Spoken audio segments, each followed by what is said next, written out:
एक ऐसा मुस्लिम देश जिसने कश्मीर के मुद्दे पर भारत का साथ दिया, एक ऐसा मुस्लिम देश जिसने मंदिर बनाने की जगह दी। इसी मुस्लिम देश ने हाल ही में प्रधानमंत्री नरेंद्र मोदी को गले लगाया था, लेकिन इस देश को अब धमकी मिल रही है। हम बात कर रहे हैं संयुक्त अरब अमीरात की।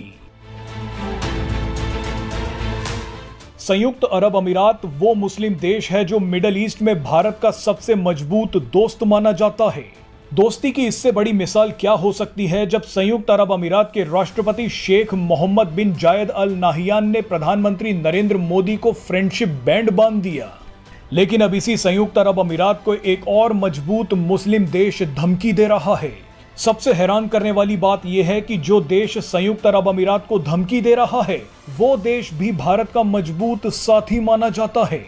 धमकी देने वाला देश सऊदी अरब है। इस वीडियो में आपको बताएंगे कि सऊदी अरब और संयुक्त अरब अमीरात आमने सामने क्यों आ गए हैं। आपको यह भी बताएंगे कि इन दोनों की दुश्मनी का असर भारत पर कैसे पड़ सकता है।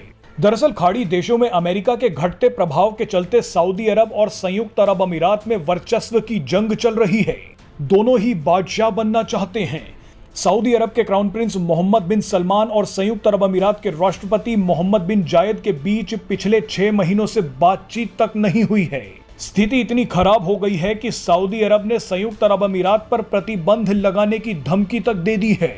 ये दोनों ही देश भारत, रूस और चीन के करीब पहुंचने की कोशिश में लगे हुए हैं। अब दोनों की यही कोशिश आपसी जंग में बदल गई है। इस जंग के पीछे सबसे बड़ा खेल तेल का है और निवेश का है। दोनों को अपने वर्तमान और भविष्य की चिंता सता रही है। वर्तमान में ये दोनों ही देश चाहते हैं कि तेल बाजार पर इनका कब्जा हो जाए और भविष्य में खुद को बचाने के लिए दोनों ही देश अपनी अर्थव्यवस्था में विविधता लाना चाहते हैं। ये दोनों ही जानते हैं कि एक दिन जब तेल खत्म हो जाएगा तो इनकी कमाई भी रुक जाएगी। इसीलिए दोनों देश तेल आधारित अर्थव्यवस्था पर अपनी निर्भरता को कम करना चाहते हैं। ये दोनों ही दुनिया भर में निवेश के नए ठिकाने ढूंढ रहे हैं।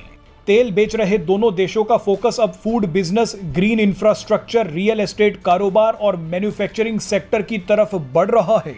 इस तरह की संभावनाएं भारत और चीन में सबसे ज्यादा हैं। इसीलिए सऊदी अरब और संयुक्त अरब अमीरात भारत और चीन में पैर जमाने के लिए कुछ भी करने के लिए तैयार हैं। संयुक्त अरब अमीरात तो पहला देश बन गया है जिसने भारत के कश्मीर में निवेश करना शुरू भी कर दिया है। वैसे आपको बता दें कि अगर सऊदी अरब और संयुक्त अरब अमीरात का विवाद खत्म नहीं हुआ तो भारत को थोड़ी मुश्किलें आ सकती हैं। जिस संयुक्त अरब अमीरात को धमकी मिल रही है वो भारत में चौथा सबसे बड़ा निवेशक है।